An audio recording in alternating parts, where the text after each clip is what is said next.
양이원영 의원을 모시겠습니다.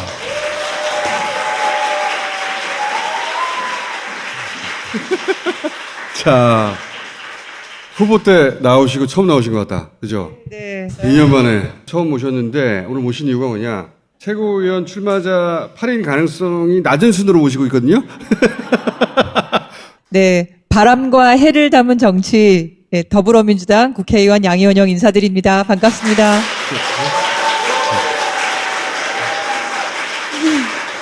자, 지금 원전 드라이브 걸고 있는데 그렇죠. 최고위원 중 하나는 최소한 재생에너지 원전 전문가 있어야 되는 거 아니냐 이런 의미에서 출마하신 거 맞나요? 너무 답답해서 누구 개파냐 이런 걸로 싸우는 거 말고 민주당이 어떤 비전을 가지고 있는지 그 비전 중에 하나가 저는 기후위기 문제, 에너지 전환 문제가 돼야 된다고 생각하고요. 왜냐하면 윤석열 대통령이 얼마 전에 환경부 장관을 만나서도 그렇고 산업부 장관을 만나서도 원전 얘기밖에 하는 게 없어요. 아는 게 그거밖에 없어요. 그러니까 지금 기업들 난리도 아니거든요. 지금 유럽에서는 철로가 녹아내린다 그러잖아요. 러시아, 우크라이나 지금 고유가 때문에 난리도 아닌데 그래서 지금 어떻게 더 빨리 연료가 필요 없는 재생에너지로 갈 거냐. 그게 국가 경쟁력이고 기업들도 난리도 아니고. 근데 이건 우리나라는 원전 얘기만 하고 앉아있으니 윤석열 정부의 이 말도 안 되는 에너지 정책 저는 원전 폭주라고 생각하는데 그걸 견제할 지도부가 있어야 되지 않겠냐. 저 정도 나다? 한 명은. 네. 에너지 전환 전문가, 원전 전문가, 재생에너지 전문가로 들어오셨는데 생물학 전공하셨어요, 전공은? 네. 네, 생물학 전공하고 화학 부전공 했습니다. 원래 제가 꿈이 과학자였기 때문에. 네. 근데 그때 이제 환경단체하고 대학생 캠프가 있었어요. 거길 갔다가 지금 시대는 학자보다는 활동가가 필요한 시대다. 그래서 네. 대학생 때부터 원전 운동가가 됐어요. 원전이 그렇게 싸다고 하는데 진짜 경제성이 있는 건지 재생에너지가 왜 우리나라만 비싼 건지 이게 궁금한 거예요. 환경운동하다가 독일에 가서 MBA를 했어요. 근데 그 이유가 에너지, 경제성에 대한 공부를 하시러 간 거구나. 있고, 그렇죠. 그리고 독일은 어떻게 해서 민간 기업이 합의를 해갖고 원전을 제로로 하는 거를 사회적 합의를 끌어낼 수 있었는지. 자, 그리고 원전은 그러면- 왜 비싸고 재생에너지는 싼지. 오케이. 네. 본인의 전문 분야에 대한 제가 질문을 좀 드려볼게요. 윤석열 정부가 원전 비중을 30%로 끌어올린다고 지금 하고 있거든요. 뭐라고 표현했냐면 원전 생태계를 복원하라. 이렇게 얘기를 했어요. 지난 10년 동안 원전, 석탄, 재생에너지, 뭐 수소, 신에너지 각각 들어간 외부 용역 비용 추이를 쭉 봤는데 원전은 증가하고 있어요. 원전 건설은 계속되고 있었고 원전 관련한 R&D나 연구 용역 비용은 더 늘어났고 이거 뭐가 무너졌다는 얘기인 건지. 그 신구리 4호기 가동돼가지고 네, 신고리 4호기도 가동돼서 현재 원전 개수도 늘어났고 규모도 더 늘어나고 있고 설비량이 올라갔죠. 근데 여기서 갑자기 30%로 어떻게 늘리겠다는 겁니까 도대체? 이분 얘기는 신한울 3, 4호기를 조속히 건설하겠다. 더 빨리 지어라? 네, 그리고 고리 2호기를 수명 연장을 하겠다. 신한울 3, 4호기는 현재 건설 재개 이런 얘기를 쓰시는데 그 건설을 시작한 적이 없어요. 신한울 3, 4호기는 박근혜 정부 탄핵 때 한참 2017년 초에 그 발전사업 허가만 나가고 건설허가는 안 나갔어요. 건설허가 받으려면 환경영향평가 해야 되죠. 방수성 환경영향평가도 해야 되죠. 이런 거 저런 거 다 해야 되는데 그거 하나도 안 하고 절차를 다 뛰어넘어라 그렇게 얘기하는 거죠. 아, 그런 얘기예요? 그러니까 네. 일단 고리 2호기 얘가 40년 됐는데 얘를 연장하라는 거죠. 첫 번째는. 네네. 예. 두 번째 신한울 3, 4호기 요거는 아직 건설 허가가 안 나는데 빨리 지어라 이거죠. 단축하고 빨리 지어라. 뭐라? 근데 그렇게 해도 2030년까지는 가동은 못 해요. 근데 어떻게 30% 채운다는 거죠, 지금? 그러니까. 그럼 우선 고리 2호기를 40년 된 걸 연장하는 데는 무슨 문제가 있는 겁니까? 고리원전 2호기가 시작된 거는 1983년이에요. 체르노빌 원전 사고. 거기 반경 30km는 지금도 사람이 들어가 살 수 없어요. 근데 그게 86년이란 말이에요. 체르노빌보다 오래된 거네. 그렇죠. 체르노빌보다 오래됐고 따라서 체르노빌 원전 사고 이후에 원전 안전 기준이 더 높아졌어요. 근데 얘는 그 안전 기준이 적용이 안 된 원전이에요. 그러니까 체르노빌 이후에 업그레이드된 안전 기준이 적용되기 전에 옛날 모델이다. 원전을 최신 기술 기준을 쓰는 게 아니라 유효한 기술 기준을 써요. 그 원전이 처음 운영 허가 받았을 때 그때 수준만 유지하면 돼. 40년 전에 허가받은 그 수준을 계속 그냥 그대로 유지하는 거예요? 그걸 유효한 기술 기준만 따르면 된다. 그러면 체르노빌도 있었고 후쿠시마도 있었고 여러 가지 사고를 통해서 기술이 업그레이드 됐잖아요. 그러면 다른 나라에서는 기존 원전에 그 기술을 적용해요? 그럼요. 그러니까 큰 차이네. 예를 들면 미국 같은 경우는 백피팅 제도라 그래요. 백피팅. 안전에 대한 어떤 이슈, 기준들이 상향되면 그러면 핵규제위원회가 그 다 민간 사업자들한테 그걸 요구를 해요. 발전소마다. 너는 이거를 당연하지. 바꿔라, 저걸 바꿔라. 왜냐면 저쪽에서 사고 났지 않냐. 그러니까. 그렇죠. 그런 사고 안 나게 니네도. 예, 그래서 실시간으로 계속 업데이트 시켜요. 그래서 미국 원전은 수명 연장을 해도 20년씩 한 번에 할 수 있는 거예요. 그래서 미국 원전이 비싸요. 그러니까 미국은 주정부에다가 로비해가지고 원전 보조금 타내는 그걸 요구하는 단체들이 있죠. 조선일보가 해마다 데리고 오는 마이클 셀렌버그라는 사람 있잖아요. 그 사람이 미국에서 그런 거 전문을 하는 사람이에요. 그러니까 미국에서도 연장하지 않았느냐 했을 때 결정적 차이가 미국은 그 사이에 업데이트를 해온 상태에서 다시 연장하는 거고. 그렇죠. 네. 우리는 40년 전 기준이라는 그냥 거죠. 있어요. 그냥. 예를 들면 39년 전에 컴퓨터 생각해 보세요. 그거 그냥 쓰고 있어요. 아니 월성 1호기도 그랬다니까. 39년 전에 컴퓨터 시스템이 거기서 작동하고 있는 거예요, 여전히? 네, 그냥 지금 그걸로 중앙제어실이랑 다 있는 거지. 진짜? 그렇죠. 유럽은 10년마다 한 번씩 업데이트해요. 10년마다 periodic safety 이렇게 나와서 PSR. 예. 그러니까 10년마다 주기적으로 평가해서 업데이트하고. 근데 우리는 유효한 기술 기준만 지키면 된다. 근데 문제는 뭐냐면 내년에 막 끝나요, 수명이. 네. 그럼 수명 연장을 하겠다고 지금 보고서를 만들었는데 3천억 들인다면서 3천억. 3천 몇백억인가 들여서 그래서 봤더니 그중에 1,300억은 주민들 설득하는 비용. 그 돈을 또 설비 투자 다 하는 게 아니라 주민들 워낙 반대가 많으니까 한 40%는 주민 설득용이다. 그러면 시설 보강하고 상관이 없는 거예요. 1,700억. 그 1,700억 갖고 되겠냐. 후쿠시마 원전 사고가 났으니까 일본이 2년 동안 원전을 다 문을 닫았거든요. 55개 원전이 다 멈췄어요. 2년 동안. 그래서 2년 동안 핵규제 원자력안전위원회가 있죠. 거기서 안전기준을 다 만들었어. 여기에 만족하는 원전만 재가동 허가를 처음부터 다시 받아라. 했더니 55개 중에서 30개 남았나? 돈이 너무 많이 들어서. 그래서 남아있는 원전들이 평균 들어간 게 한 원전당 2조 정도가 들어왔어요. 새로 업데이트된 안전 기준에 만족시키기 위해 한 기당 들어간 안전 2조. 비용이 2조인데 네네. 우리는 지금 40년 된 거를 업그레이드 하는데 3천억 배정했는데 그 중에서 또 1,300억은 주민 설득료이고 1,700억만 쓰는 거다. 그렇죠. 근데 일본은 그렇게 하고도 또 항공기 충돌에 대해서 대비가 안 됐다 그래서 또 더 업그레이드 하라 그래서 그거 통과한 원전이 5개밖에 없어요, 지금. 가동 중인 원전이 그래서 5개밖에 없는 상태고. 심각하다, 알고 보니까. 그래서 제가 국회의원이잖아요. 안전 보고서 내라 그랬더니 영업비밀이라고 안 내는 거야. 보고서를? 네.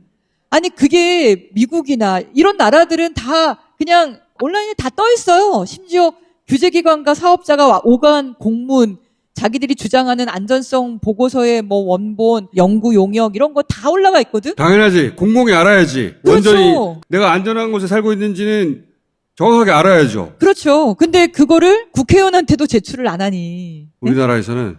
그래서 제가 이렇게 돈 1,700억 들여가지고 이 원전이 목표하는 목표치가 어디냐 대답을 못해. 그 신한울 1, 2호기가 그중 가장 최신 원전이잖아요. 신한울 1, 2호기 여기가 목표냐? 그렇지. 아니래. 그것도 아니래요? 네.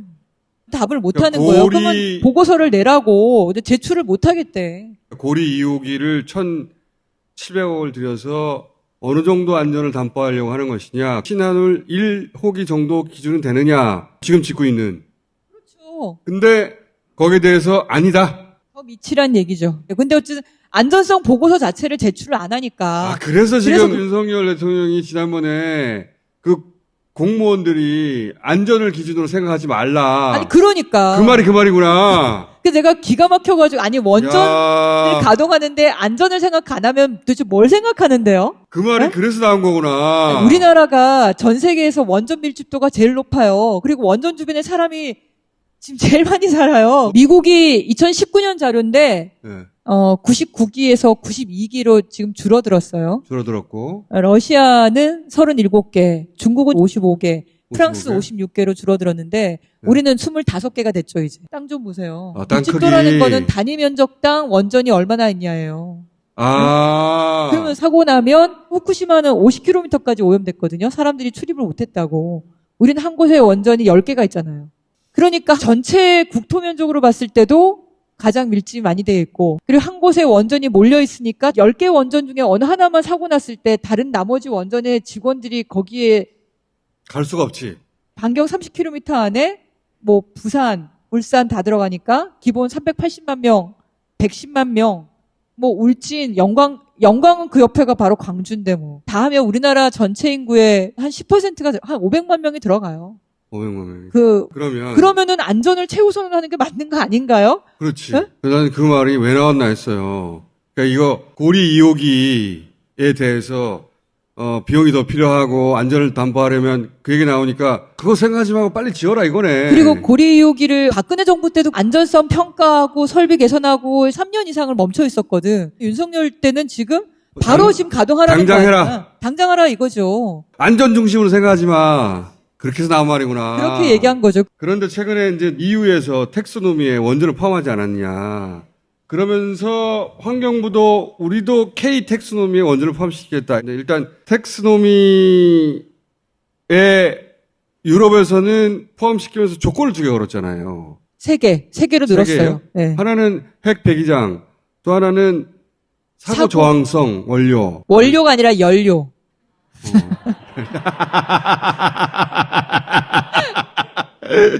땡큐.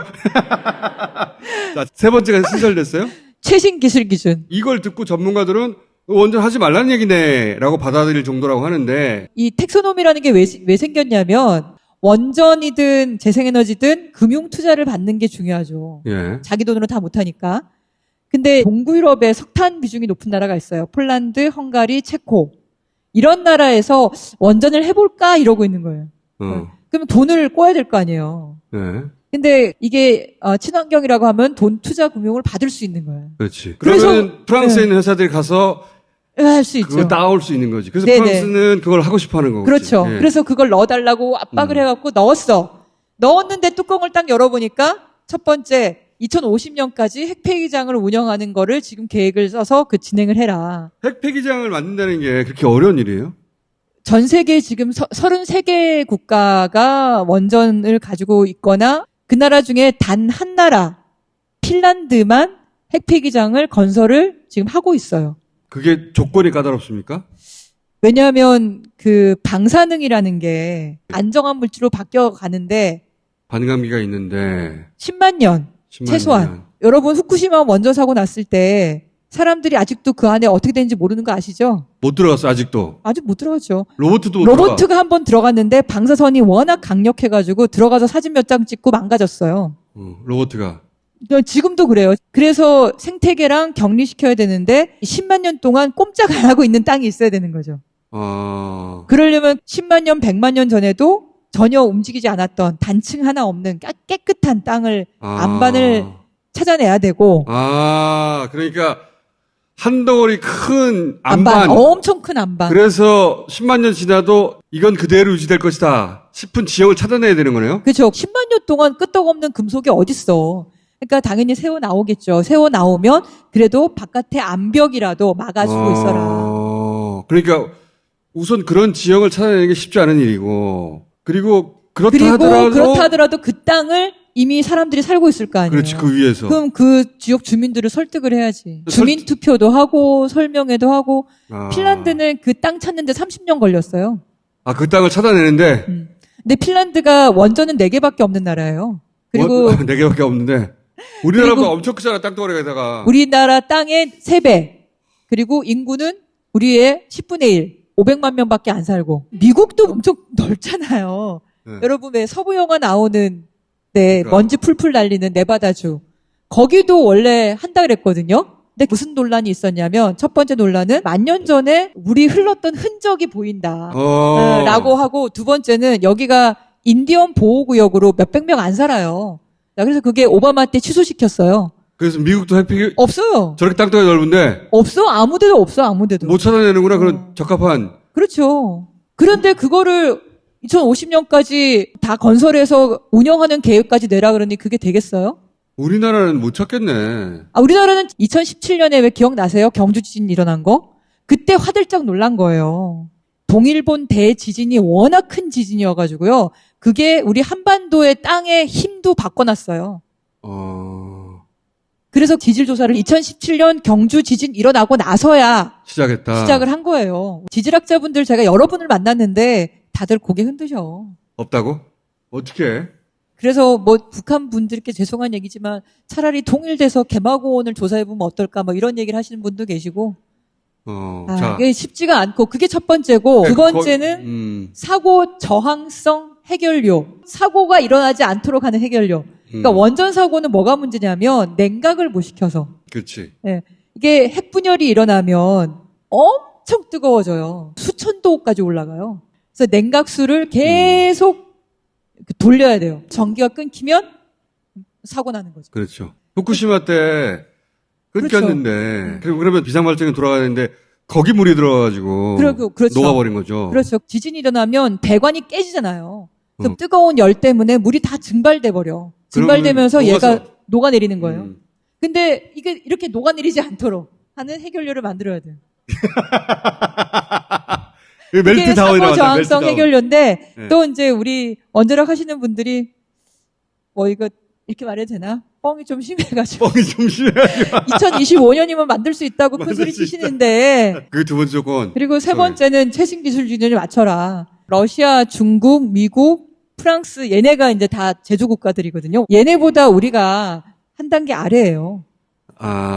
현재 이게 원전의 기술 정도가 3세대 플러스 원전들이에요, 다. 근데 우리는 그냥 3세대 원전이에요. 네. 유럽 텍스노미에 맞추려면은 설계 변경을 해서 들어간다고 하는데 설계 변경해서 가동해본 원전이 없잖아. 저가 공세 위주로 UAE 때 한 건데 근데 그 중동도 그 사막의 태양광이랑 이런 게 워낙 지금 뭐 킬로와트 시당 10원?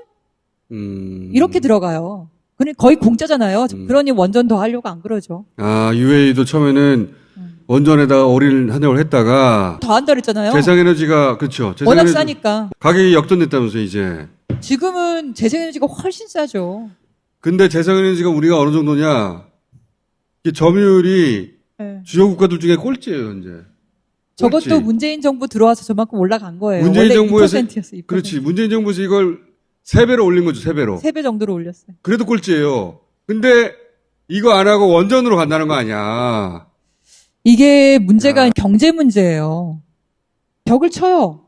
기후위기를 핑계로. 그게 탄소 국경 조정 제도라는 거예요. 그렇지. 이미 유럽은 통과시켰어요. 그래서 내년부터 시작해요. 관세를 붙이는 건 2025년인가 6년부터. 아니, 아리백도 마찬가지잖아요. 그게 아리백이랑 다 연결되는 거예요. 기준을 충족하지 못하면 이제는 부품을 공급할 수가 없어요. 그 부품이 재생에너지 100%로 생산된 부품을 요구한단 말이야. 그렇게 해야만 납품을 할 수 있다. 그렇지. 애플의 이제 담당 그 임원을 제가 2019년인가 만났어요. 그분이 그러더라고요. 자기들 발주하는 기업들 다 돌아다녔대요, 현장에. 어떻게 준비하고 있는지. 그래서 제가 물어봤어요. 우리한테 발주하는 비용이 1년에 얼마입니까? 40조에서 50조래요. 근데 애플은 자기는 아리백 달성했거든. 대만의 TSMC는 해상풍력 가지고 직송 라인 받아서 아리백 선언하고 지금 재생에너지 계속 올라가고 있어요. 그렇죠. 네?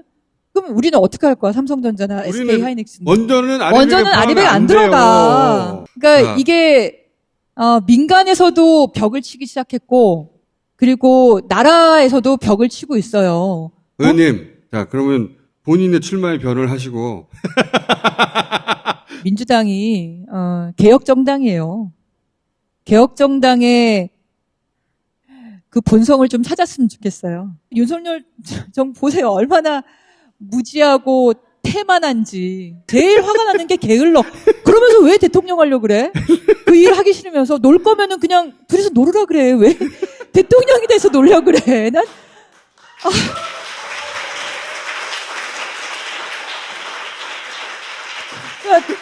우리 입법 권력이 아직 있잖아요. 제가 에너지 고속도로 이재명 의원님하고 같이 후보 그때 당시에 그 공약 만들었어요. 누구나 다 재생에너지로 돈 벌 수 있는 사회로 만들자. 그 법 저 낼 거거든요. 지구도 살리고 우리 돈도 벌고 네 기업도 살리고 우리 다선하는 의원님들 정말 머리가 너무 복잡하셔. 우리가 입법 권력 잡았을 때 이거 가지고 정말 최선을 다해서 하자. 패스트 트랙 올리고 좀 남은 2년 동안 열심히 좀 하자. 당 지도부가 돼서 그거 좀 밀고 갔으면 좋겠고요. 그렇게 한 다음에 2년 있다가 우리가 이 정도 했습니다. 라고 평가를 받았으면 좋겠어요.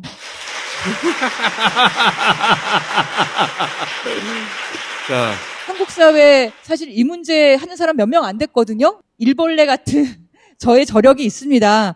그걸 민주당이 다시 태어나고 그리고 국민들에게 다시 선택받는 그런 개혁 정당으로 만드는데 저의 그 일벌레 같은 저의 본성을 한번 불살라보고 싶어서. 네. 알겠습니다. 고맙습니다. 자,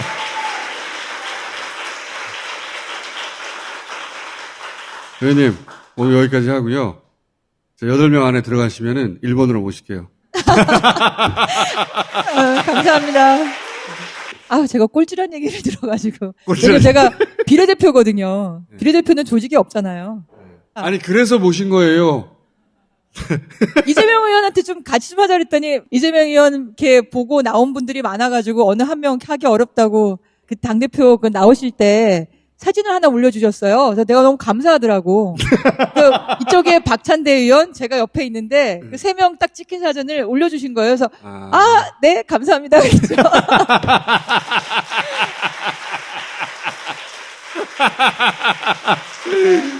지금 의원님이 급해 보니까. 네, 감사합니다. 예, 여기까지 하겠습니다. 감사합니다. 네, 감사합니다.